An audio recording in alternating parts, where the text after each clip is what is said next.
सर्वसमर्थ, सर्वत्र स्मरणीय, दाता दयाल, दीन बंधु कृपा निधान, परम पूज्य गुरु जी महाराज, उपस्थित सभी साधक, सत्संगी, धर्म प्रेमी बच्चे एवं बच्चियों, गुरु महाराज की अपार दया मेहर हुई और आज 17 नवंबर 2025 को मध्याह्न बेला में त्रयोदशी तिथि को कल्याण मुंबई में सत्संग के माध्यम से आप लोगों के दर्शन का अवसर मिला। सत्संग जल जब कोई पावे, महिलाई सब कट कर जाओ। सत्संग को महात्माओं ने जल बताया है। जल माने पानी। पानी क्या करता है? गंदगी को साफ करता है। कहीं भी गोबर मिट्टी शरीर में लग जाए, कपड़े में दाग लग जाए तो पानी धो करके उसको साफ कर देता है। ऐसे देखो, अंदर में जब गंदगी जमा हो जाती है, मल जल्दी बाहर नहीं निकलता है, तो पानी खूब पिलाते हैं वैद्य लोग। डॉक्टर लोग कहते खूब पानी पियो, तो मल वो जमा है वो घुल जाएगा उसमें और बाहर निकल जाएगा। ऐसी तरह से जो सत्संग है वो सफाई करता है। किस चीज़ की सफाई करता है? बाहर से जो इस शरीर में गंदगी आ गई है उसको ख़त्म करता है, और अंदर में जो गंदगी जमा है उसको भी साफ करता है। लेकिन सत्संग जब समझ में आ जाए, सत्संग की बातों को समझा जाए और सत्संग में जो बताया जाता है वैसा किया जाए, तब ये साफ होता है, और नहीं तो गंदगी बराबर बनी रहती है। तो कहते हैं बाहर ये कूड़ा करकट पड़ा हुआ है, मैदा पड़ा हुआ है, या मुर्दा मांस पड़ा हुआ है, इसकी सफाई करो। तो सफाई करते हो, और नहीं करते हो तो वही जब सड़ता है और हवा में उड़ करके नाक के अंदर जाता है तो बीमारी पैदा हो जाती है। इसलिए उसकी सफाई की जाती है। इसी तरह से जो गंदगी है उसकी सफाई करना ज़रूरी होता है, नहीं तो तकलीफ़ आती है। कैसी तकलीफ़? यही जो तकलीफ़ आप बहुत से लोग झेल रहे हो, तकलीफ़ में जो दुनिया इस वक्त पर पड़ी हुई है उसका कारण यही है। तो सत्संग जल जब कोई पावे, महिलाई सब कट कर जावे। महिलाई कटती है सत्संग से, लेकिन सत्संग को सुनना और समझना चाहिए। महिलाई कैसे कटती है?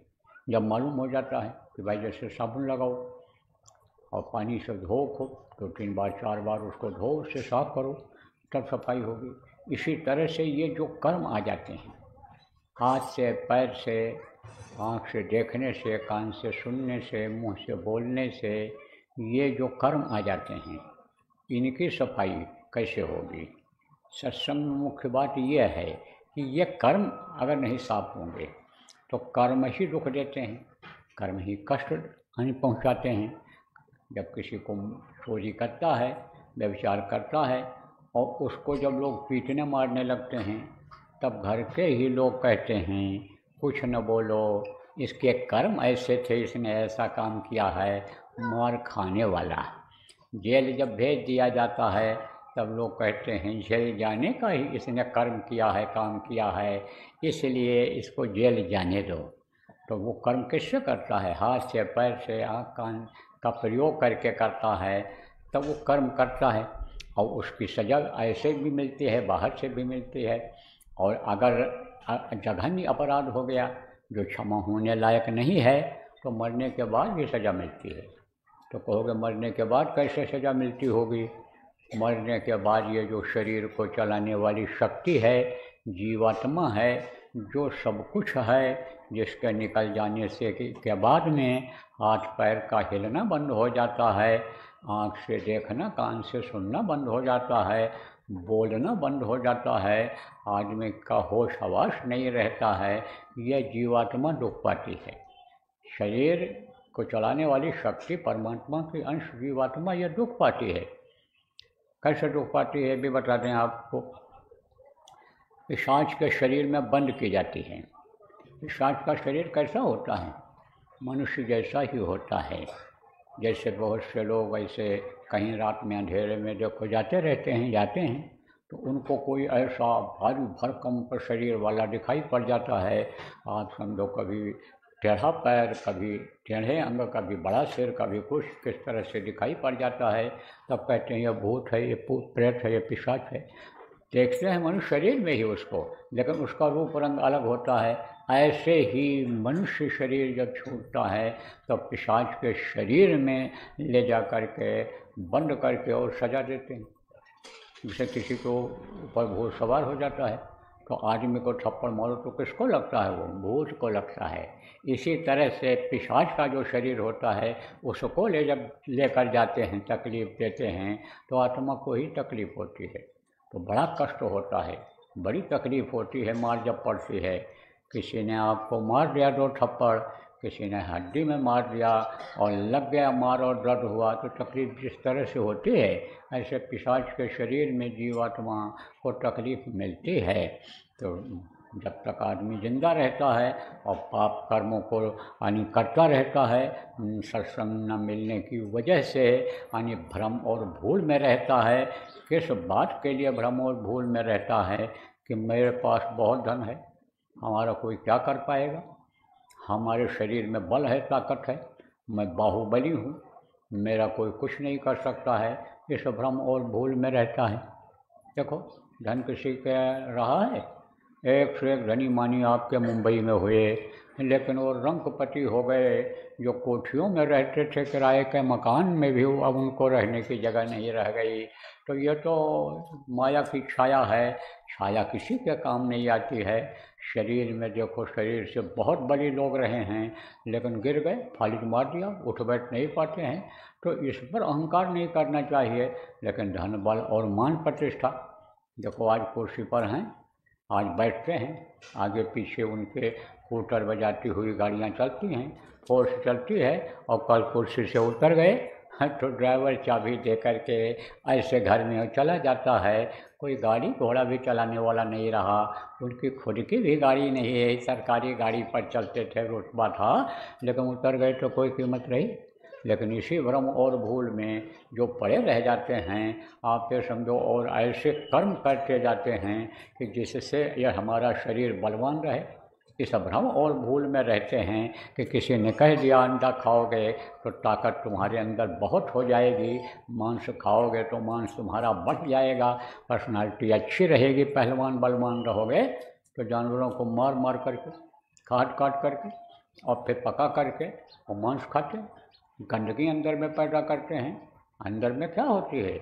यही चीज़ जाती है जब सड़ती है तो उसमें बदबू आती है, गंदगी होती है, और वो जगह गंदी हो जाती है अंदर की, जहाँ बैठ करके यानी प्रभु की पूजा उपासना की जाती है, यही मानव मंदिर गंदा हो जाता है। तो जो इस भ्रम और भूल में रहते हैं और ये अपराध करते रहते हैं, आप ये समझो उनको सज़ा मिल जाती है, कर्म उनके खराब हो जाते हैं। अब मान लो आप इसमें कुछ लोग बैठे हो, इस तरह के लोग हो कि जो यह कर्म किए हो या पहली बार आए हो करते हो, तो आप कहोगे भाई हम तो अब नहीं बच पाएंगे, हमको सज़ा मिल ही जाएगी। ऐसी बात नहीं है, सज़ा की माफ़ी भी होती है। कुछ सज़ा ऐसी होती है जिसकी माफ़ी तुरंत की तुरंत हो जाती है, कुछ ऐसी होती है थोड़ा देर लगता है लेकिन माफ़ी भी होती है। तो आपको मैं बता रहा था कि कर्म की वजह से गंदगी आती है। कर्म फांस छूटे नहीं, कहते करो उपाय, और सद्गुरु मिले तो उबरे और नहीं तो भटका खाए। कर्मों के फांस से, कर्मों का फांस माने क्या होता है? कर्मों की रस्सी होती है, कर्म के बंधन होते हैं, कर्म में आदमी बंधता चला जाता है, चाहे अच्छा कर्म हो और चाहे बुरा कर्म हो। आप देखो कर्म के बंधन में हो, कौन सा कर्म है? आपने शादी किया, औरत आ गई, बच्चियों आपने शादी किया, तो पति आपके हो गए और उनकी सेवा दोनों की करनी है, देख रेख करनी है। बच्चा पैदा कर लिया तो अब उसको भी किसका। जय गुरुदेव नाम किसका, प्रभु का पावन नाम, प्रभु का पावन नाम। जय गुरुदेव।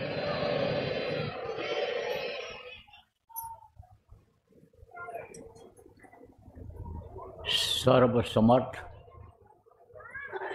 सर्वत्र अस्मरणीय दाता दयाल दीनबंधु कृपा निधान परम पूज्य गुरु जी महाराज,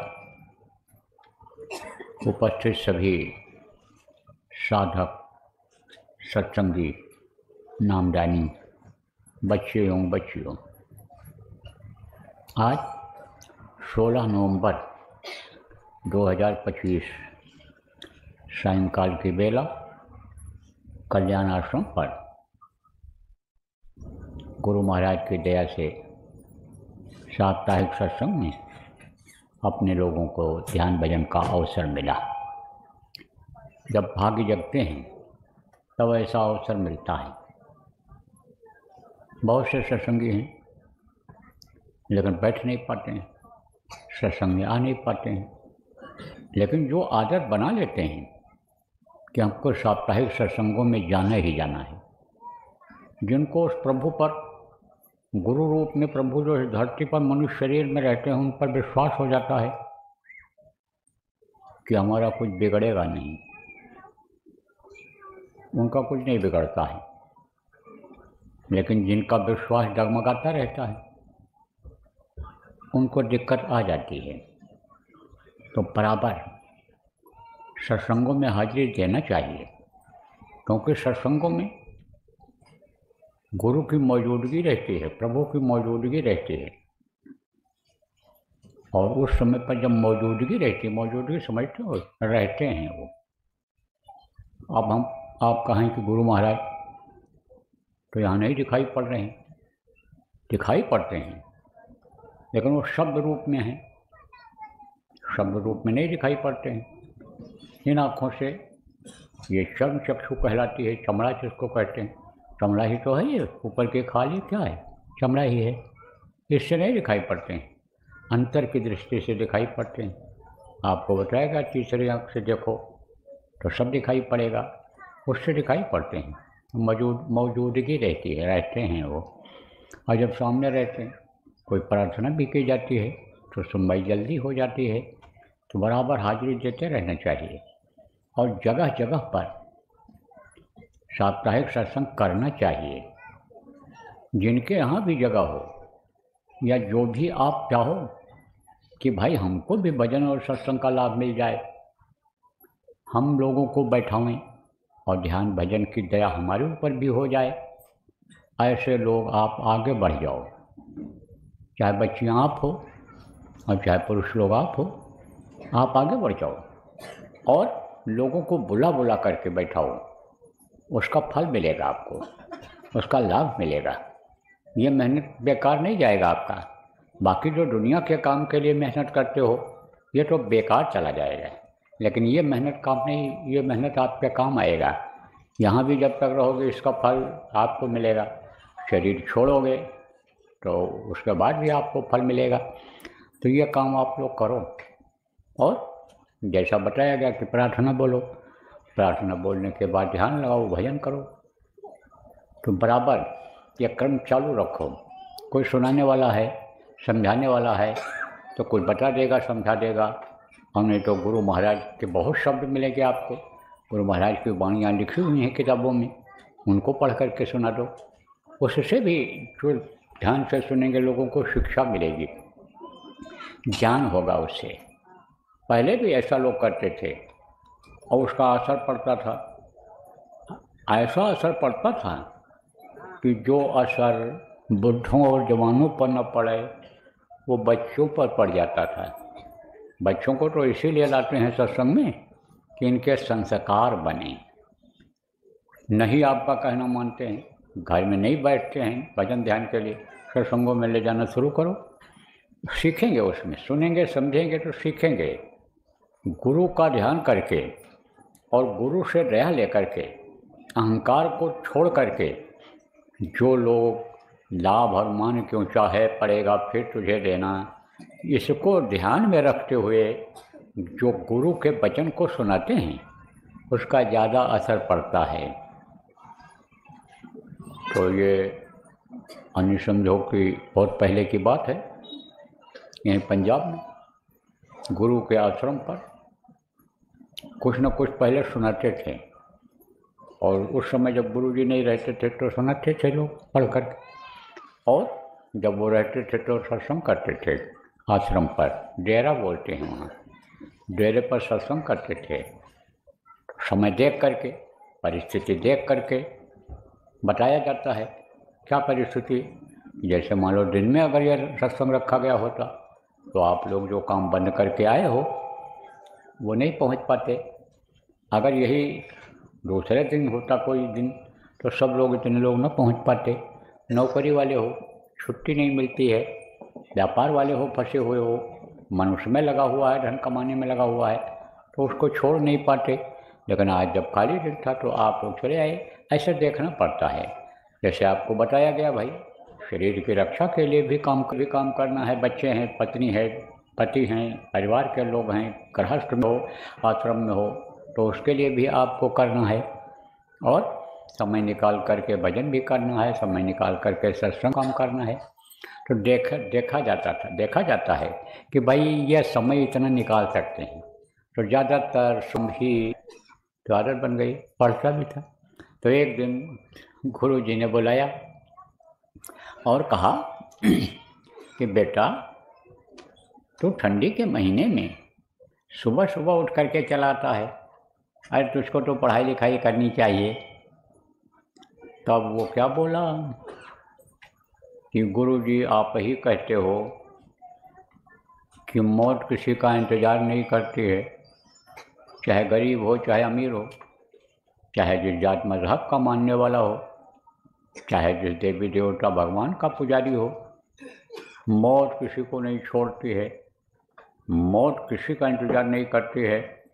मौत तो ये नहीं देखती है कि बुढ़ा है कि जवान है कि बच्चा है, कभी भी किसी की मौत आ जाए, किसी की मौत। इस बात को मैंने पकड़ा तो गुरु जी से हिलाए, मुस्कराए, फिर वो बोला कि मैंने इसको प्रैक्टिकली देख लिया। प्रैक्टिकली मतलब प्रयोग करके, यानी आप ये समझो प्रेमियों कि जैसे कोई चीज़ की आजमाइश कर ली जाती है। किसी ने बताया कि यह दवाई है, इसको खाओगे तो पेट साफ हो जाएगा। अब वो दवाई आपने एक दिन खा करके देखा और पेट साफ हो गया, तो आपका वो प्रैक्टिकल हो गया कि दवाई सही है, इससे पेट साफ हो जाता है। ऐसे ही उसने कहा मैंने प्रैक्टिकल करके देख लिया। तो गुरुजी ने कहा क्या देखा बेटा? कहा देखा गुरुजी, एक दिन मेरी माँ आग जला रही थी, तो उसने पहले छोटी छोटी लकड़ियों को रखा चूल्हे में। उस समय लोग चूल्हे पर ही भोजन बनाते थे। तो कहा कि मैंने देखा कि वो छोटी लकड़ियों को रखा और उसके बाद बड़ी लकड़ी को रखा। तो जब छोटी लकड़ी को रखा तो आग उसमें पहले लगी, और छोटी लकड़ी जब जलने लग गई, तेज आग हुई, तब बड़ी लकड़ी रखा। तो बड़ी लकड़ी में आग देर में लगी। तब मैंने कहा मौत क्या मालूम मेरे ही पास आ जाए बचपने में और मैं इस दुनिया संसार से चला जाऊं और मेरा काम अधूरा रह जाए, तो मैं तो गुरुजी इस इंतज़ार में आ पाता हूं कि किस दिन आप हमको नाम बख्श दोगे, किस दिन आप हमको नामदान दे दोगे, किस दिन मैं नामधारी हो जाऊंगा, इसलिए मैं आता हूं। गुरुजी भी सुने भाई कि देखो कितना प्रभाव पड़ता है। उन्होंने भी अपने गुरु को याद किया, कहा कि गुरु की दया देखो कैसे बरस रही है। तो अब आप ये बात समझो कि सत्संग की तो बहुत बड़ी महिमा, आप लोगों को उसके बराबर सत्संग सुनते रहते हो, बताई गई है। सत्संग महिमा है कि भारी, जो कोई जीव मिले अधिकारी, जो जीव अधिकारी होते हैं इसके, अधिकारी का मतलब क्या है कि सत्संग वचनों को पकड़ते हैं, सत्संग वचनों के अनुसार चलते हैं, उससे फ़ायदा उठाते हैं, वो उसके होते हैं अधिकारी। अधिकारी मतलब क्या है कि जैसे मतलब है कि वो कोई भी बात उनको बताओगे तो उसको सुनेंगे, समझेंगे, मानेंगे। लेकिन कुछ लोग ऐसे होते हैं कि जो सत्संग सुनाने वाले को तो मानते हैं, लेकिन उनकी कही हुई बातों को नहीं मानते हैं। कहते हैं आपको तो मैं बहुत मानता हूँ, प्राणों से भी प्यारे आप हमारे हो, लेकिन कुछ कहा जाए तो वचन को नहीं मानते हैं।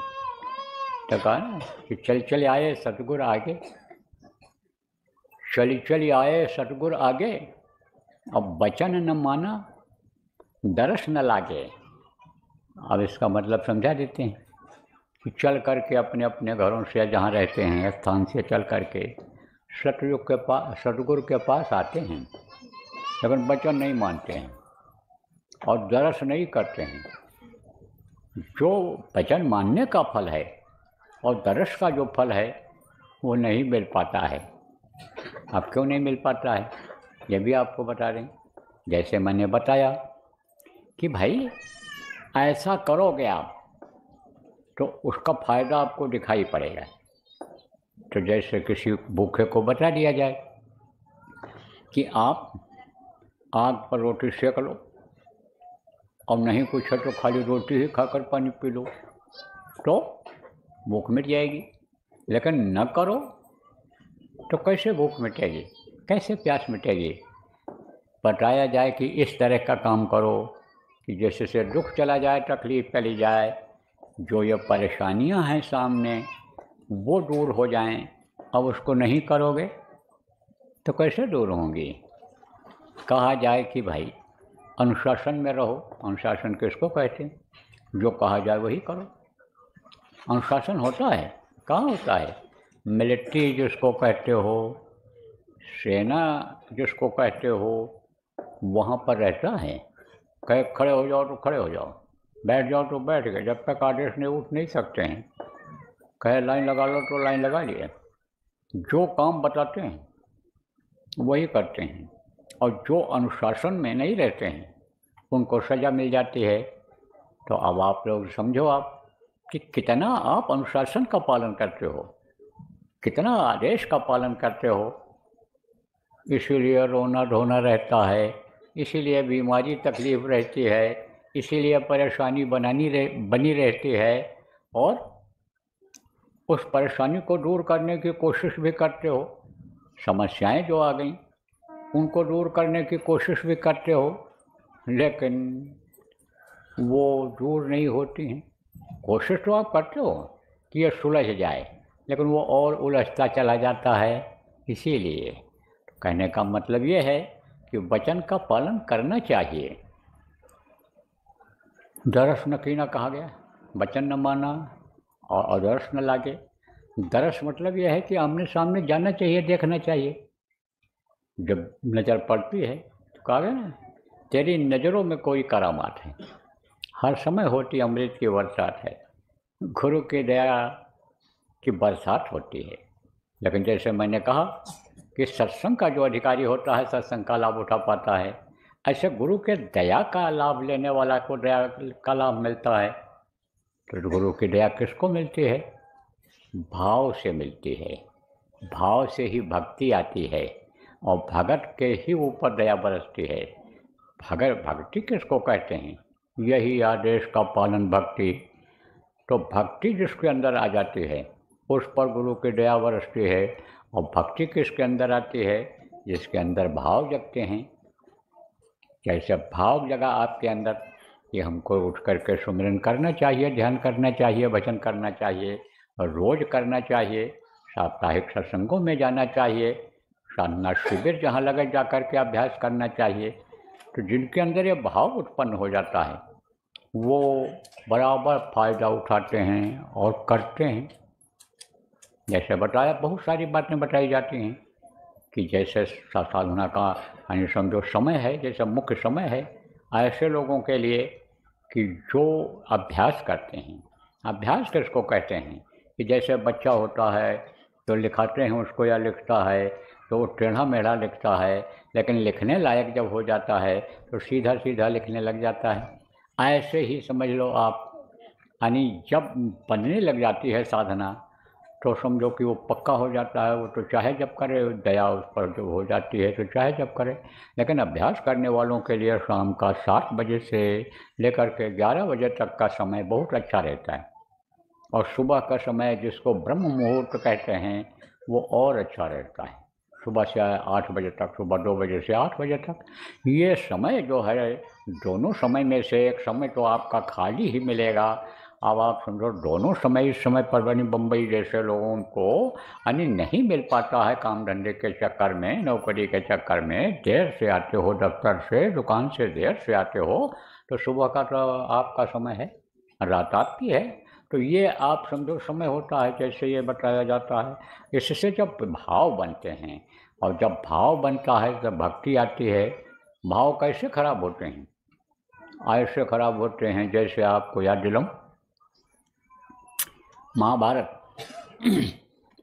जब खत्म हो गया तब कृष्ण का काम था क्या?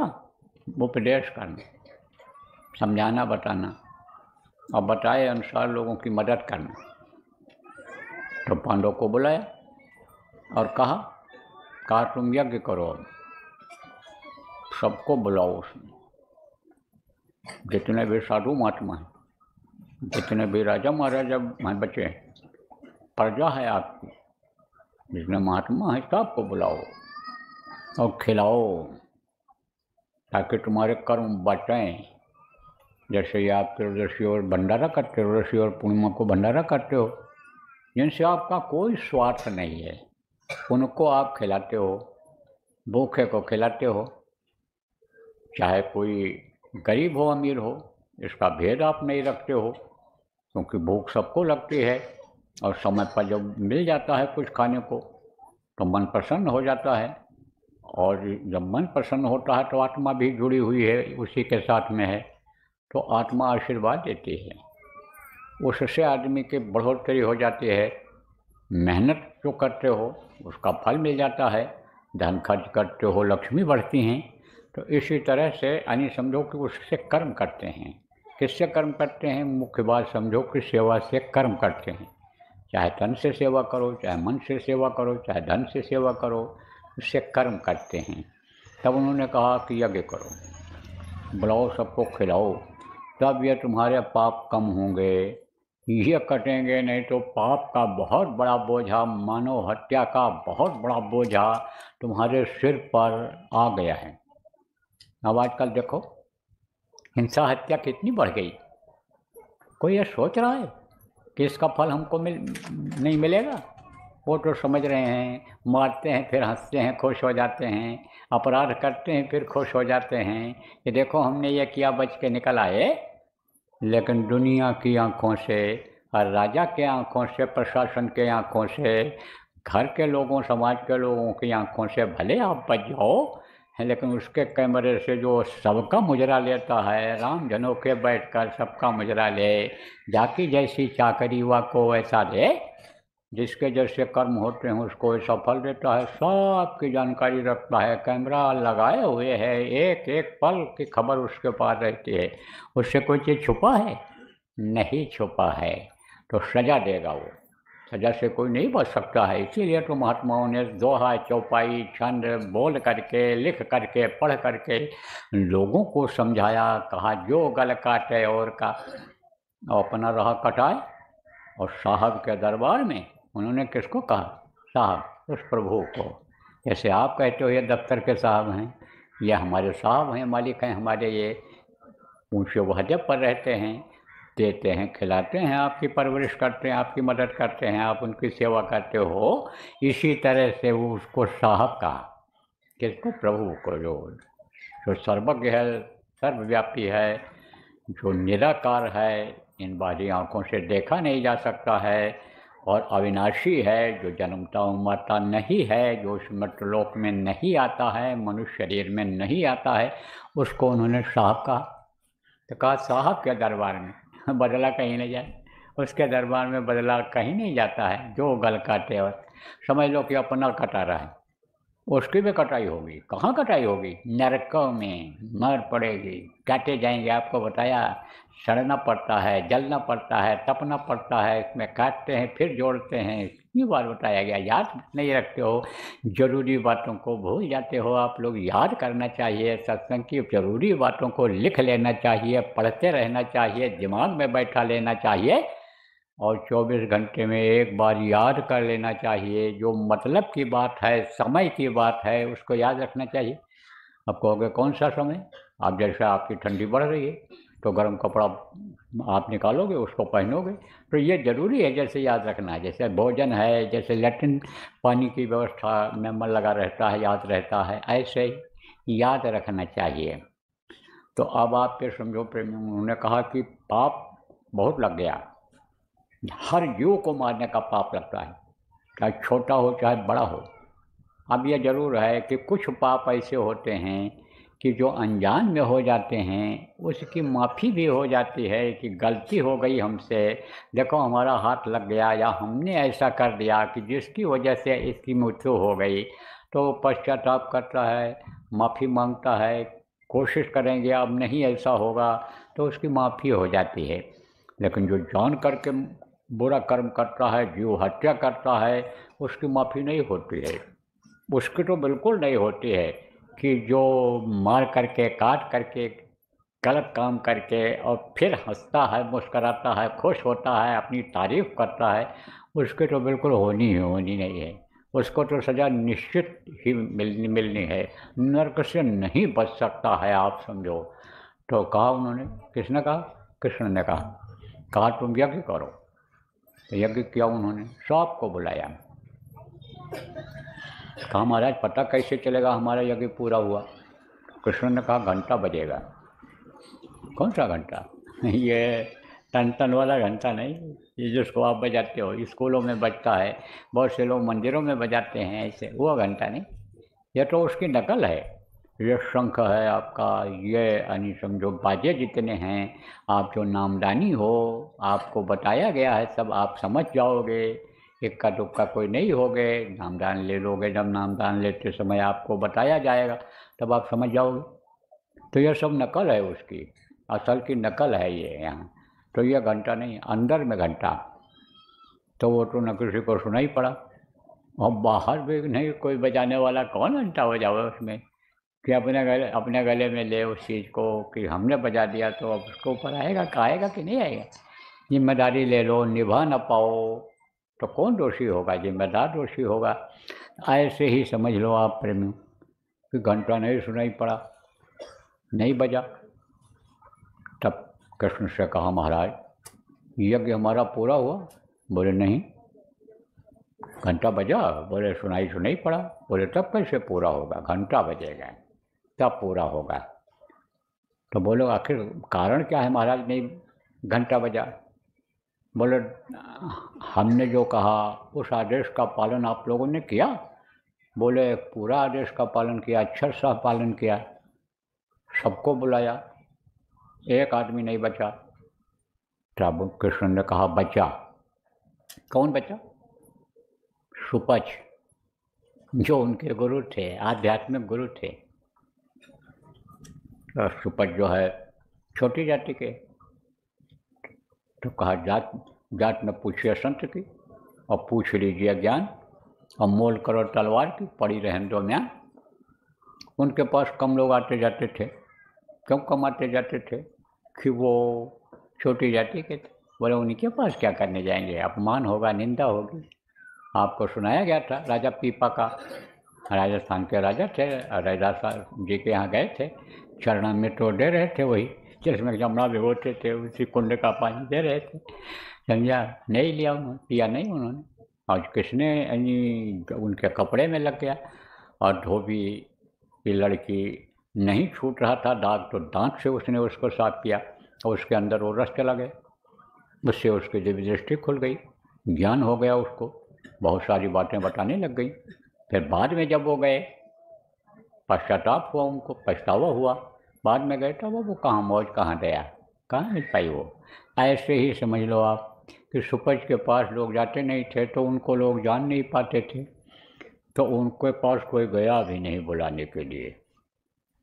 अलग रहते थे अपना। क्यों अलग रहते थे? क्योंकि भजन ध्यान में ही लगे रहते थे।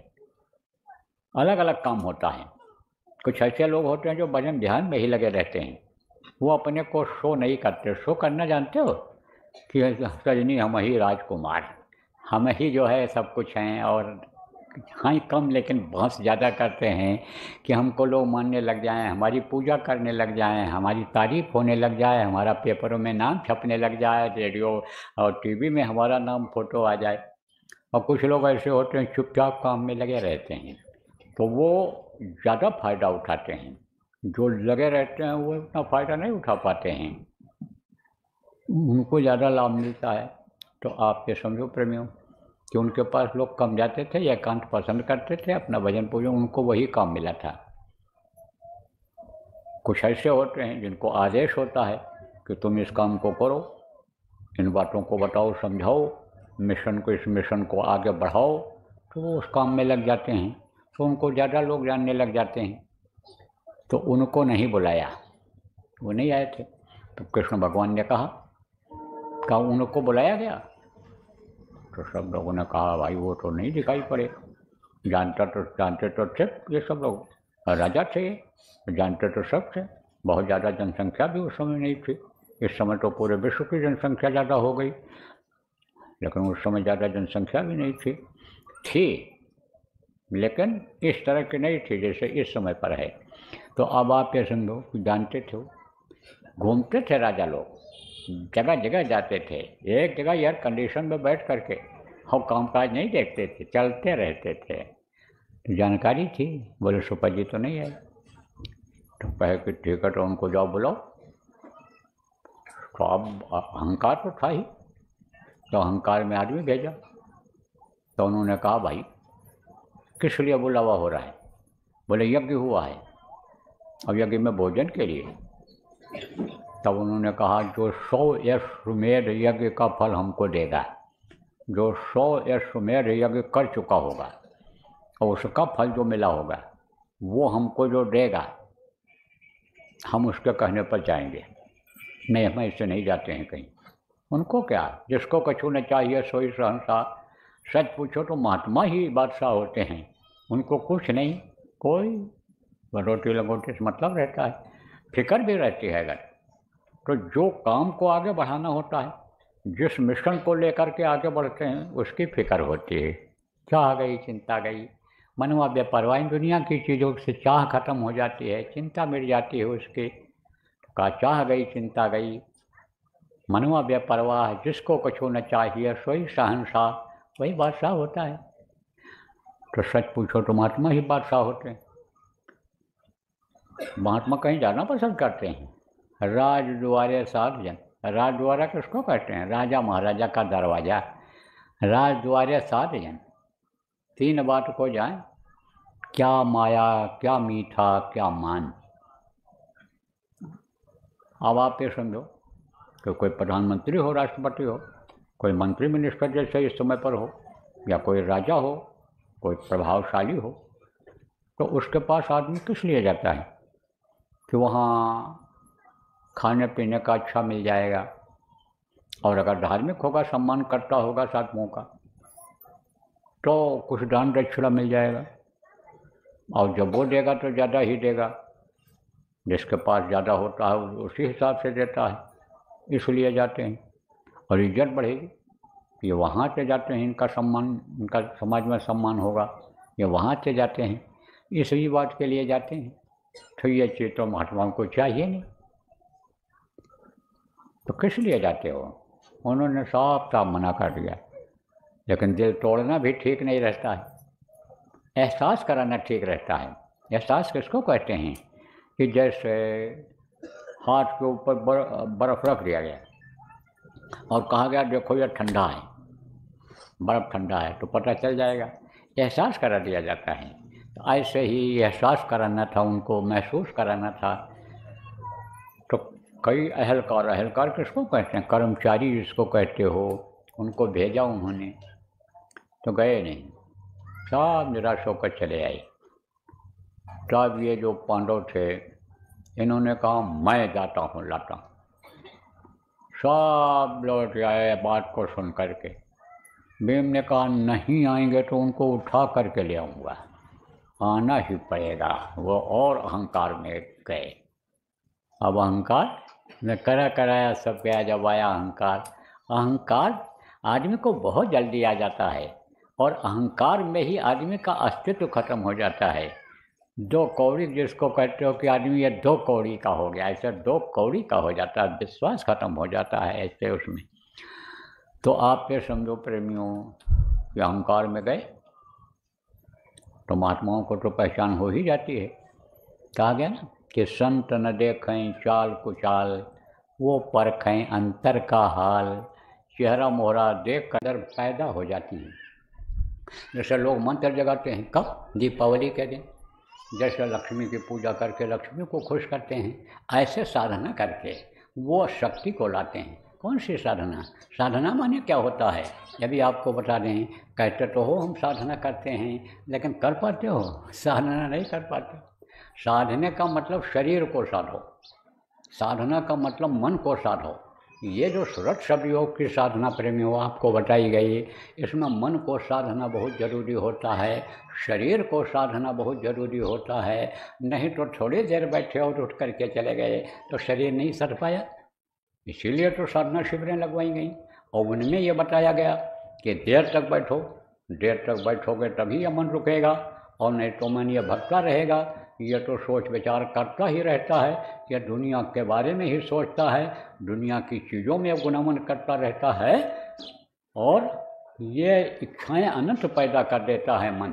और इच्छाएं जब बहुत हो जाती हैं तो उन इच्छाओं की पूर्ति के लिए, उसको पूरा करने के लिए शरीर का काम देता है, और शरीर को आप उठा देते हो। जैसे मन ने इच्छा पैदा कर दिया साधना करते समय, क्या तो पनीर की सब्ज़ी खानी है। हाँ, इच्छा पैदा हो गई और उठ करके चल गए कि चलो पनीर की दुकान बंद हो जाएगी तो कैसे सब्ज़ी खा पाएँ। कहता हाँ तो मटर का जो पुलाव बनाना है, अब मटर की दुकान बंद हो गई तो उठा दिया। आप ये समझो प्रेमियों, ये मन ने पैदा कर दिया अंदर में। क्या पैदा कर दिया कि ये जो गरिष्ठ चीज़ें हैं, तेल घी की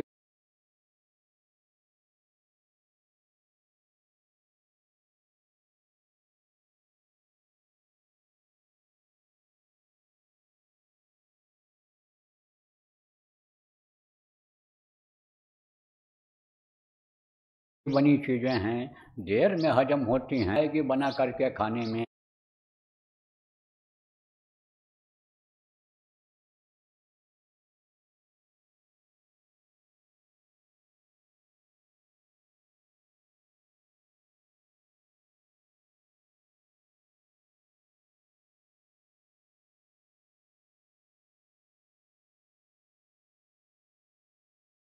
तो जल्दी हजम नहीं होगा। सुबह उठते समय लेट्रिन साफ नहीं होगी, डकार आएगा, गैस बनेगी। इसलिए चलो पहले बना के खा लें तब उसके बाद बैठो। तो ये मन इच्छा पैदा कर देता है। लेकिन जब साध लेते हो शरीर को, संकल्प बना लेते हो, कितना देर तो हमको बैठना है, हमको भूल जाना है, हमको तो शरीर को चलाने के लिए कुछ अंदर डाल देना है कि इसके अंदर में खून की कमी ना होने पावे, पानी डाल देना है कि पानी की कमी ना होने पावे, कि जिससे रोग हो जाए, शरीर काम न करे, वो चीज़ हमको आनी नहीं करना है, कुछ न कुछ डाल देना है। तब समझो कि मन यह मान जाता है, जब शरीर को नहीं उठने देते हो। और जब भूल जाते हो दुनिया को। क्या भूल जाते हो? दुनिया को। कब? जब ध्यान और भजन करते हैं, जब सुमिरन करते हैं तो दुनिया को भूल जाते हैं। जब तो दुनिया को भूलना ये भी बड़ा कठिन काम है, बहुत कठिन काम है ये। अब आप ये समझो ये भूलता है। कब भूलता है? कोई चीज़ हो तो आपका मन उसमें लगा रहेगा, और अगर उस चीज़ को आपने किसी को दे दिया, आपके नज़रों के सामने नहीं है, तो मन हट जाता है, उधर से मन हट जाता है। इसीलिए कहते हैं कि तन मन धन संतन को सर्वस्व। बहुत से लोग बोलते हैं ना, ओम जय जगदीश हरे, प्रार्थना करते हैं। प्रार्थना तो करते हैं लेकिन उस पर अमल नहीं करते हैं। प्रार्थना को बोलना चाहिए, बोलने के बाद उसको समझना चाहिए, और जैसा बोलते हैं वैसा करना चाहिए, तब तो उसका फ़ायदा मिलता है। तो जब भी यानी समझो बैठो तो यह समर्पित भाव से बैठो। अब सब कुछ अगर देना हो जाए तो आपके पास रहेगा क्या, खाओगे क्या? जैसे मान लो कहा कि शिष्य को ऐसा चाहिए कि गुरु को सर्वस्व दे, और गुरु को ऐसा चाहिए कि शिष्य से कुछ न ले। तो आपने अगर सब कह दिया कि धन दौलत और पुत्र परिवार ये सब आपके हवाले महाराज, गुरु को मान लिया आपने दे दिया, तो अब आप क्या खाओगे, क्या पहनोगे, कहाँ रहोगे? आपके लिए समस्या है। इसलिए रहना इसी में है, लेकिन उतने समय के लिए गुरु को समर्पण कर देना चाहिए। अब जो समर्थ गुरु होंगे, लोभी लालची नहीं होते हैं वो, तब उनके लिए यह कहा है। संतों ने ही समझाया, महात्माओं की वाणी है ये, हमारी वाणी नहीं है, कि शिष्य को ऐसा, गुरु को ऐसा चाहिए कि शिष्य से कछु न ले, शिष्य से कुछ नहीं लेना चाहिए। जिन चीज़ों में वो फंसते नहीं हैं, दुनिया की चीज़ों में फंसते नहीं हैं, क्योंकि उनके पास बड़ी चीज़ रहती है और यह छोटी चीज़ रहती है, या नासमान रहती है। किसी ने अपना पुत्र दे दिया उनको, और पुत्र कुछ दिन के बाद मर गया, तो उनके काम आएगा गुरु जी के? धन दे दिया, अब वो धन कहीं खर्च कर दिए, तो वो अपने काम के लिए या और कामों में उसको लगा सकते हैं, तो ये नहीं कर सकते, समझे आप? तो उनको कोई चीज़ की ज़रूरत नहीं रहती है। वो तो जो इच्छा की नहीं मन माही, और गुर प्रताप का दुर्लभ नहीं, उनके गुरु की दया से उनको कोई चीज़ की कमी नहीं होने पाती है, न रहने की न खाने की, और न जो वो काम करते हैं उस काम को पूरा करने में कोई कमी नहीं रहती। जब इच्छा करते हैं जिस चीज़ की, वो काम हो जाता है, वो पूरा हो जाता है। तो उनको ये चाहिए, किसको चाहिए? कि जो आप पे समझो कि यही निशाना बना के चलते हैं कि धन माल हमारे पास आना चाहिए, हमारी सेवा करने वाला आना चाहिए। ऐसे लोगों के लिए उपदेश में यह बात है कि गुरु को ऐसा चाहिए कि शिष्य कछु न दे। और जो लोग शिष्य से लेने में ऐठने में लगे रहते हैं, वो लोग उनके दुख और तकलीफ को दूर नहीं कर सकते। तो क्या होता है उनके लिए भी लिख करके गए महात्मा लोग, संत लोग बता करके गए, लोगों को समझा करके गए, सबको समझाते हैं वो। जैसे इसमें शिष्य को भी समझाया गया है और गुरु को भी समझाया गया है। उनके लिए कहा गया कि हरहि शोक धन, हरहि शिष्य धन, और शोक न हरई, यानी उनका धन हड़प करते जा रहे हैं, उनसे लेते चले जा रहे हैं, और उनकी तकलीफ़ों को दूर नहीं कर पा रहे हैं। न बाहर के कर्म काट करके बाहर की तकलीफ़ों को दूर कर पा रहे हैं, और न अंतर में उनकी तकलीफ़ को दूर कर पाएंगे, कर पा रहे हैं। आत्मा जो दुखी है, सुरत तू महादुखी हम जानी, उसको कर पा रहे हैं। तो उनके लिए क्या बताया गया है कि हरे शिष्य धन शोक न हरई, और सो गुर घोर नरक में पड़े, नरकगामी होना पड़ता है उनको।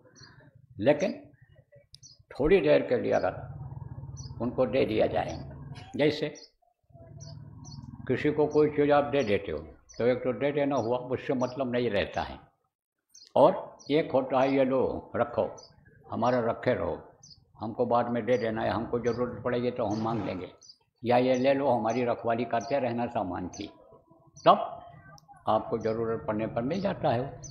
और वो भी उसको अपना नहीं समझता है कि भाई ये तो दूसरे की चीज़ है, यह अमानत है, ये जमा करके गए हैं हमारे पास, ये इनकी चीज़ है, अपना उसको नहीं समझता है। बैंक का मैनेजर जो धन कोई जमा करके जाता है उसको अपना समझता है? नहीं समझता है। अब वो चूँकि पावर में है, शक्ति में है, वो उसको पावर है रखने का, उसको सरकार ने रख रखा है, जिम्मेदारी दिया है, तो उस पर आपको विश्वास है, तो आप उसको दे करके चले आते हो। इसी तरह से यानी थोड़े देर के लिए अगर समर्पित कर दिया जाए और उसको भूल जाया जाए तो मनुष्य से हट जाता है। अब आपको और बता दें, राजा जनक के बारे में बता दें। पुराने लोग तो सुन चुके हो, कई बार सुनाया गया है। नए लोग जो पहली बार दूसरी बार आए हो, तीसरी बार आए हो, नहीं सुने होंगे, बता देते हैं। राजा जनक जो विदेही कहलाए थे, अपने समय पर राजा भी थे। जैसे पैसे वाले लोग जो आप लोग हो, आप लोग कहीं यही न सोच बैठो, या जो इन शब्दों को बातों को सुन रहे होंगे कहीं या सुनेंगे, वो अपने को यही न सोच करके बैठें कि मोहन नारी नारी का रूपा और पन्नगारी चरित अनुपा, माया और भक्ति इकट्ठा नहीं रहती हैं तो हमारे अंदर भक्ति नहीं आ सकती, गुरुमुखता नहीं आ सकती है, क्योंकि हमारे पास धन है, धन में मन लगा हुआ है। कहीं वो ये न सोच बैठें इसलिए उनको मैं ये भी आपको और उनको दोनों को बता देता हूँ कि ऐसा कुछ नहीं है। प्रभुता पा करके आदमी के अंदर अहंकार आ जाता है, लेकिन वो ये सोच ले कि जो समझे प्रभुता पद चाहिए और प्रभुता पाए ताहि मद नहीं, उसको अहंकार नहीं रहेगा। वो ये सोच ले आज है हमारे पास और कल नहीं रहेगा, इतना ही ज्ञान हो जाए, कब चला जाए, ये कहाँ चला जाए, कुछ नहीं कहा जा सकता है। उसको वो क्या समझे परछाई, तो वो निकल सकता है उससे। तो राजा थे, जनक राजा थे, लेकिन विदेही कहलाए। विदेही किसको कहते हैं? रहो शरीर में ही, लेकिन शरीर के अंदर से निकल जाओ। तो जो साधना करते हो, बहुत से लोग करते हैं, तो जब सूरज चढ़ती है ऊपर की तरफ जाती है, ऊपरी लोकों में जब जाती है, देवी देव लोकों में जब जाती है, वहाँ के आनंद जब पाती है, तो शरीर में जान नहीं रहती है, कुछ नहीं, न हिलता है, न डुलता है, न कुछ मुंह बोलता है, न हाथ पैर से कोई काम करता है, यह निर्जीव हो जाता है। तो रहता तो शरीर में ही है, लेकिन शरीर से बाहर वो निकल जाता है।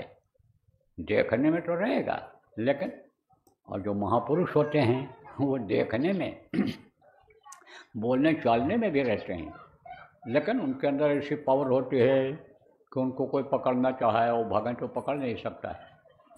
अब उदाहरण के तौर पर बता दें आपको, क्योंकि विद्वान लोग हो, आप पढ़े लिखे लोग हो, इक्का दुक्का कोई रहते ही हैं पढ़े लिखे लोग विद्वान लोग, या सुनते हैं तो विद्वानों को जल्दी नहीं अंधविश्वास होता है। ये लिखा पढ़ी वाली सारी बातें हैं।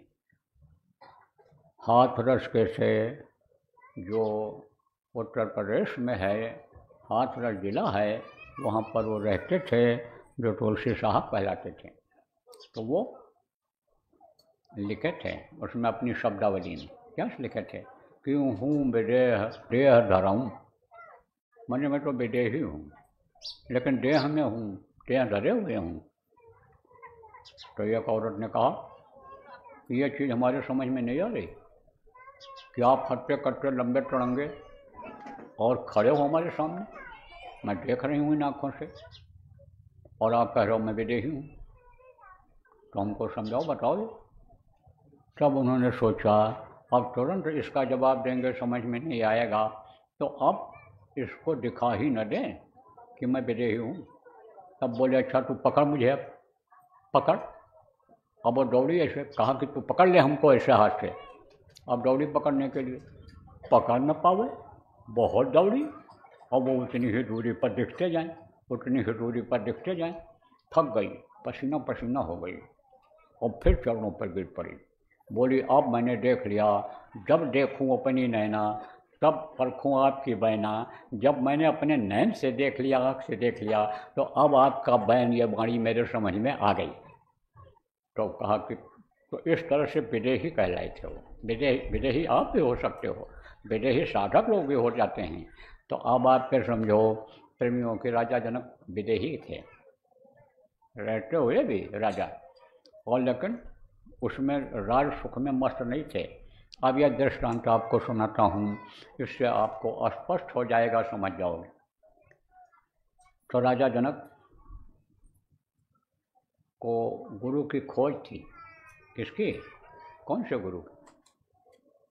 और ऐसे तो गुरु बहुत घूमते हैं, कहते हैं गाँव गाँव गुरु घूमें, अब सब कोई मंत्र लो और नरक जाओ चाहे स्वर्ग जाओ, हमको धोती लंगोटी दो। कहते हैं हमसे मतलब नहीं है, हमारा फायदा होना चाहिए। जैसे शादी ब्याह कराने वाले पुरोहित होते हैं, क्या करते हैं, शादी ब्याह करा देते हैं, अब चाहे रिश्ता रहा चाहे छूट रहे, उनका दक्षिणा तो उनको मिलने ही वाला है। जैसे डॉक्टर लोग होते हैं, चाहे जिंदा रहो चाहे मरो, चाहे ठीक हो चाहे बीमार रहो, हमको तो फीस मिलनी ही मिलनी चाहिए। बहुत कम डॉक्टर ऐसे होते हैं कि जो अपने बच्चे के तरह से यानी मरीज को मानते हैं, वही देव कहलाते हैं, उन्हीं को मरीज कहने लगता है कि ये डॉक्टर नहीं भगवान मिल गए हमको, हमारी जान बचा लिया। लेकिन इस वक्त पर ऐसे बिरले होते हैं। तो खोज थी उनको, कैसे की खोज थी? ऐसे की खोज थी कि जिनके लिए अरे कहा गया, जिनको कहा गया समर्थ गुरु, सच्चे गुरु, जिनके बारे में बताया किसी शिष्य को छू न ले। आप समझो ऐसे गुरु जिनको शब्द भेदी गुरु कहा गया। ऐसे शब्द भेदी गुरु, शब्द भेदी गुरु किसको कहते हैं? नए लोग नहीं समझोगे। शब्द से ही सारी दुनिया बनी है, सारा संसार बना है। और वो शब्द जब पकड़ में आ जाता है तो सब चीज़ समझ में आ जाती है। लोक भी बन जाता है और परलोक भी बन जाता है। तो उनको शब्द भेदी गुरु की तलाश थी। तो अब सोचे वो करें तो क्या करें? ये राज्य तो बहुत बड़ा है, बहुत दूर तक है। अब कैसे खोजें, कैसे पता लगाएं? लोगों से पूछने लगे। तो जिसकी जहाँ तक पहुँच होती है वहीं तक का तो वो रास्ता बताता है, वही बात तो बताता है। 5 दर्जा पढ़ाने वाला कोई मास्टर है और 10 दर्जा का सवाल पूछो उससे तो बता पाएगा। लेकिन कहोगे सवाल हमको बता दो तो बता देगा कि इस तरह सवाल लगाया जाता है, गिनती का जोड़ उस तरह बता देगा, पहाड़ा बता देगा। लेकिन और आप कहो कि अलजबरा बता दे, बीजगणित बता दे, वो बता दे, तो आप ये समझो आगे की पढ़ाई में बताया जाता है। ये बता दिया जाता है कि इस तरह से यह बना है, ऐसा होता है। लेकिन यानी समझो कि होता कैसे है। जैसे छोटे छोटे दर्जा में ही यानी बता देते हैं कि पानी को भर करके दिखाते बताते हैं कि यह डिब्बा पिचक गया, डिब्बा ये पिचक गया। और देखो कैसे पिचका, इसको इस तरह से पानी भर करके ढक्कन बंद करके गर्म किया, गैस बनी और गैस से यानी समझो असर हुआ इसका। लेकिन ये प्रैक्टिकल कब कराया जाता है? जब आगे के क्लास में बच्चा पहुंचता है तब प्रैक्टिकल कराया जाता है। इसी तरह से आप ये समझो जिसको जितनी जानकारी होती है उतना ही तो बताते हैं, उतना ही बता सकता है। तो बहुत उन्होंने प्रयास किया लेकिन वो प्रयास में सफल नहीं हुए। धन खर्चा किया, मेहनत किया, लेकिन सफलता जब नहीं मिली तब उन्होंने सोचा कि इनको इकट्ठा किया जाए, जितने भी ये गुरु हैं और जितने भी साधना करने वाले हमारे यहाँ महात्मा टाइप के लोग हैं उनको इकट्ठा किया जाए और उनको खिलाया पिलाया जाए और उनको दक्षिणा दिया जाए, उनको खुश किया जाए, उनसे सवाल पूछा जाए, जवाब वो जो दे ले जाएंगे संतुष्टि मिल जाएगी। तब उन्होंने क्या किया, 20-20 अशर्फियाँ, अशर्फी किसको कहते हैं? इस समय तो अशर्फी बहुत से लड़के जानते ही नहीं, क्योंकि वो तो सब गुप्त हो गई। या तो ज़मीन के अंदर डाल दिया लोगों ने, छुपा करके रख लिया, और या तो बेच करके कबाड़ा खरीद लाए। कबाड़ा किसको कहते हैं? ये जो खिलौना है, ये जो ईवी टीवी है, ये जो चीज़ें हैं ख़राब हो जाएं तो स्क्रैप जिसको कहते हो, स्क्रैप के भाव भी नहीं बिकें, ये सब यानी समझो उतावलेपन में, न समझी में। जब टीवी चली थी, अरे औरतें जिद करती थी, लड़के जिद करते थे है कि हमारे घर में टीवी नहीं है, टीवी रहेगी तो हमारा नाम होगा, ये टेलीविज़न देखने लोग आएंगे और कहेंगे उनके यहाँ टीवी है, उनके यहाँ गाड़ी है, उनके यहाँ घोड़ा है, उनके यहाँ यह है, हम बड़े आदमी बन जाएंगे। तो बेच बेच करके औरतें जेवर गहना और सर्फी और ये सब जो रखे हुए थी वो सब ये खरीद के लाई। अब वो पड़ा है, स्क्रैप के भाव बिक रहा है। जैसे अमेरिका में सामान पुराना हो जाता है तो वहाँ तो बिकता भी नहीं है, वहाँ यहाँ तो आप वहाँ क्या करते हैं, सड़कों पर ऐसे डाल देते हैं। अब जिसको ज़रूरत हो वो उठा के ले जाए उसको। तो जब इधर के लोग जाते हैं तो वहाँ का सामान उठा के ले जाते हैं, अपने घर में रख लेते हैं, जहाँ रहते हैं। वहाँ नहीं रहता है तो उसको रख लेते हैं, इस्तेमाल करते हैं। एक बार कोट पहना और फेंक दिया। कुछ जो आप पुराने लोग हो, देखो कुछ दिन पहले जब यहाँ कपड़े की कमी थी तो बहुत से लोग वहीं से खरीद करके लाते थे जहाज़ पर भर करके और अमेरिका का कोट यहाँ बेचते थे। ऐसे ही समझो कि स्क्रैप के भाव में ये सब चला गया। कौन? या सर्फियाँ। तो सोने के सिक्के होते हैं, तो सोने के सिक्के ही पहले चलते थे। सोने के सिक्के चलते रहे, चांदी के सिक्के चलते रहे, रुपया की जगह पर अठन्नियाँ चवन्नियाँ चलती रहीं, ये भी चांदी की रहीं, गिलट और पीतल की रहीं, यह सब रही।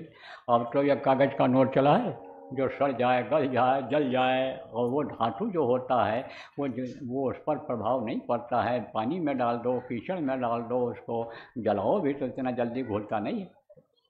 तो अब आप पे सुन कि बांधा सींग के ऊपर, अब सींग के ऊपर बांध करके और ऐलान करवा दिया, 1000 गाय बुलाया और उसके सींग पर बांध दिया और कहा जो हमारे सवाल का जवाब दे ले जाएगा वो इन गायों को ले जाएगा, सारी गायों को वो ले जाएगा।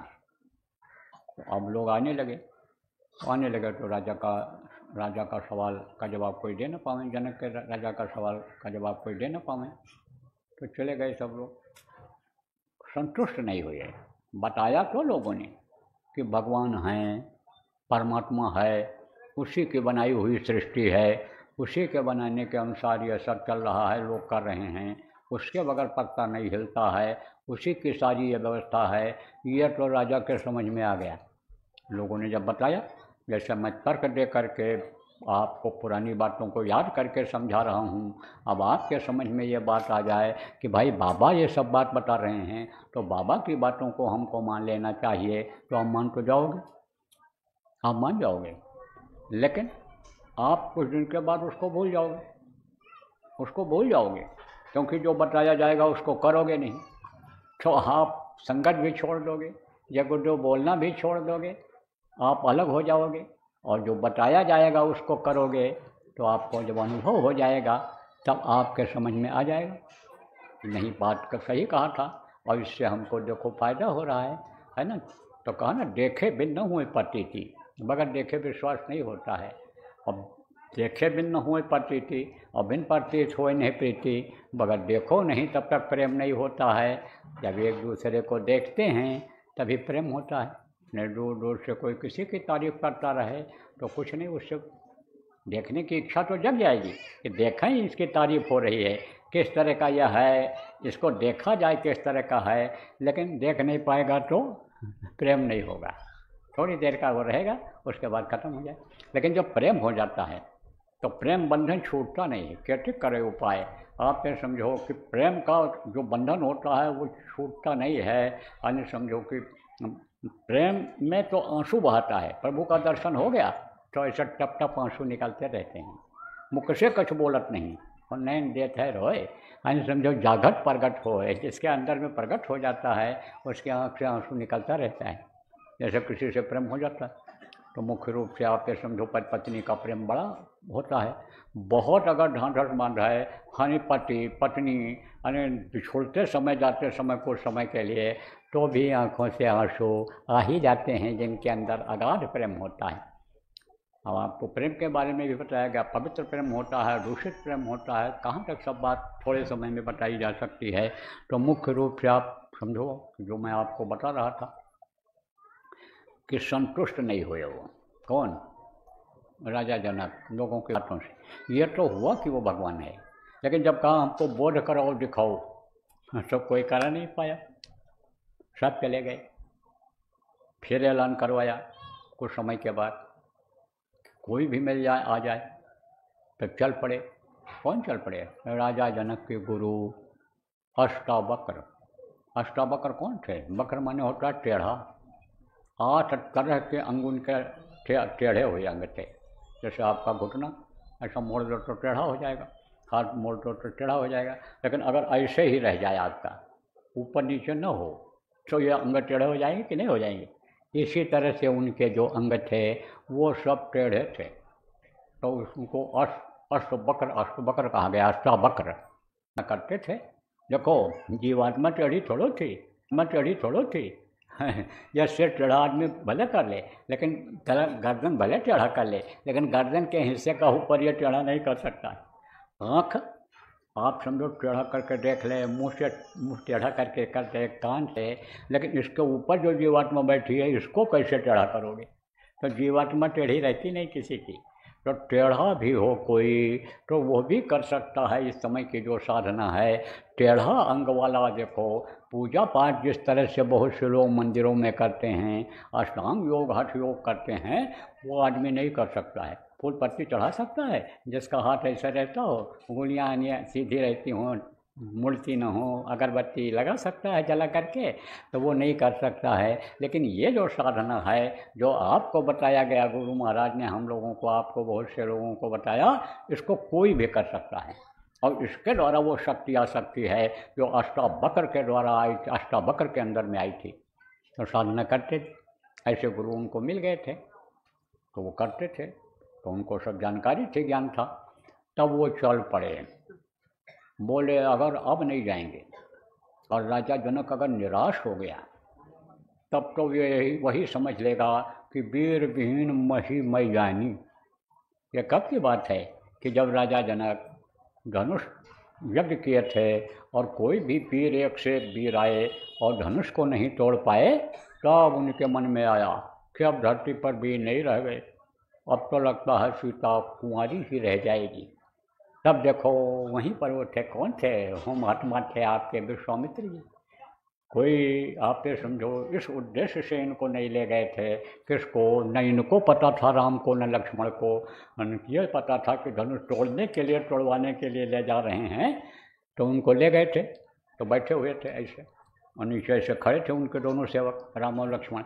तब उन्होंने कहा, सोचा विश्वामित्र ने, अब तोड़वाना जरूरी हो गया, अब सब हार गए, हारे सब है, भूप सब हारे, जितने भूप थे वो राजा महाराजा जितने वो थे बलवान पहलवान, यानी नारद भी मुँह मांग करके गए थे किसका, यानी नारद भी ताकत मांग के गए थे किससे, विष्णु भगवान थे कि हमारे हाथ में लक्ष्मी आ जाएं, जैसे आपको सुनाया गया है, जैसे पुराणों में, किताबों में, धार्मिक किताबों में लिखा हुआ है। ऐसे बहुत से लोग चले, सभी देवन सिरनाई अपने अपने देवताओं को याद करके गए थे, लेकिन कोई धनुष को तोड़ पाया नहीं, तोड़ पाया।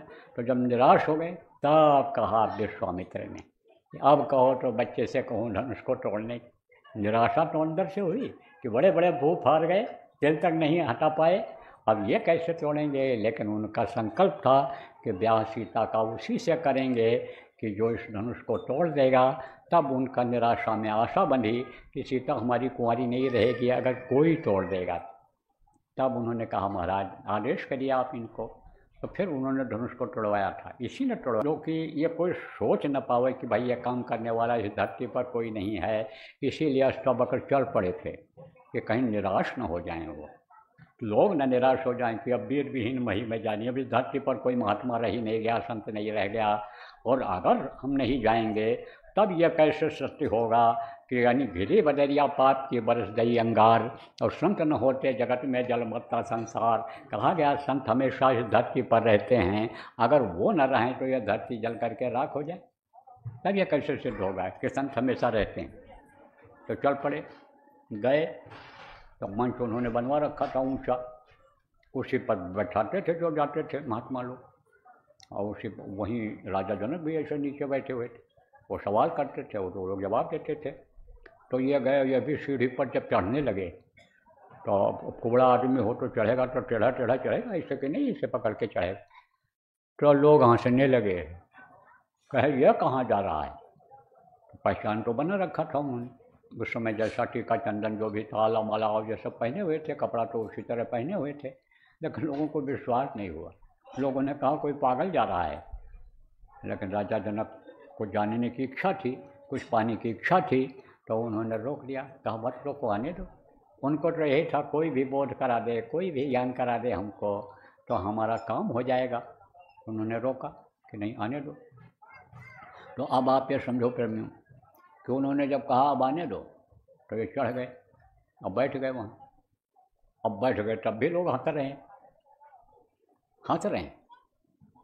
तब उन्होंने सबसे पहले यही कहा कि ये हमारी बात को क्या समझें, ये तो सबके सब मोची हैं, सबके सब मोची हैं, मोची। उस समय मोची को चमार कहते थे, अब उसको कहते हैं कि चमार न कहो किसी को, कहोगे तो बुरा लगेगा। अब चमार किस लिए कहते थे ये भी आपको बता दें, जो जानवर मर जाते थे उनको वो चीरते थे, तब उनका नाम चमार रख दिया, और चीर करके खाल को निकाल करके ले आते थे, तो निकाल करके ला करके क्या करते थे, उसका जूता बनाते थे, जो दवाइयों की रक्षा करता था, कांटों की रक्षा करता था। उनको प्रजा कहा जाता था, सेवक कहा जाता था। वो सेवा करते थे इस तरह से कि कुछ भी उनको थोड़ा बहुत मेहनताना जो वो रखते थे उसका पैसा मिल जाता था, पेट पालते थे, बच्चों को जिलाते थे, और जूता पहन करके आराम से लोग चलते थे। पहले के समय में चमड़े का ही जूता पहनते थे। अब चमड़े का जूता पहनते थे, चमड़ा धूप में कड़ा हो जाता था, और यानी समझो गर्मी के महीने में और कड़ा हो जाता था, ऐंठ जाता था। और बालू में जब चलते थे राजस्थान के लोग पहन करके, तो समझो और कड़ा हो जाता था। तो उसमें क्या डालते थे, तेल डालते थे। और लोगों की आंखें क्यों कमज़ोर हो जाती हैं, ये रबर का जूता चप्पल पहनने की वजह से भी हो जाती हैं, उसका असर ऊपर तक जाता है। नंगे पर कोई चलता है, नंगे पैर पहले लोग चलते थे। उससे क्या होता था, जिसको पैसा दे करके नसों को दबवाते हो, पॉइंट को दबवाते हो, जिसको एक्यूप्रेशर कहते हैं, एक्यूप्रेशर अपने आप हो जाता था। कंकड़ पत्थर कड़ी मिट्टी जब पड़ती थी उस पॉइंट पर तो अपने आप वो दब जाता था। आप ये देखो, जब बुढ़े हो जाते थे, कुछ नहीं करने लायक होते थे, तब कहाँ जाते थे? मंदिरों में। तब मंदिरों में क्या करते थे? कीर्तन करते थे, हरे रामा हरे कृष्णा, ऐसे ताली बजा बजा करके ऐसे, तो ये सारे पॉइंट दब जाते थे।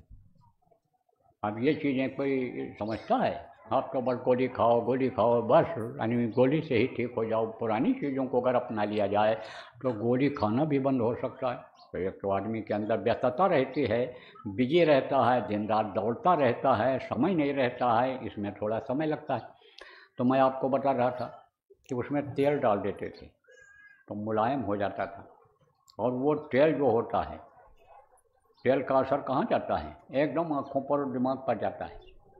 जुकाम हो गया, सिर में दर्द है, तब कहते हो ना, डॉक्टर लोग भी कहते हैं, वैद्य लोग भी कहते हैं कि तलवे में मालिश कर दो, सरसों के तेल की आराम मिल जाएगा।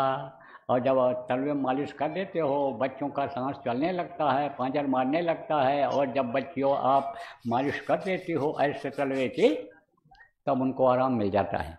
तो वो तेल का असर दिमाग पर जाता था, सिर पर जाता था, पूरे शरीर में उसका असर जाता था, जैसे मालिश करने का असर जाता है। खाने से ज़्यादा ये तेल फायदा करता है। गतस्य सप्तगुणम तैलम मर्दनेन न तो भक्षणेन। भक्षण माने खाना होता है, खाने से ज़्यादा असर वो तब करता है जब उसकी मालिश की जाती है तेल की। तो तेल डालते थे, तेल, उससे उनको तरी रहती थी, तो धूप में चलते रहते थे। और धूप ऊपर से शरीर पर ना असर करे, इसके लिए लंबा 6-5 मीटर का साफा बांधते थे, अब भी बांधते हैं बहुत से लोग राजस्थान में।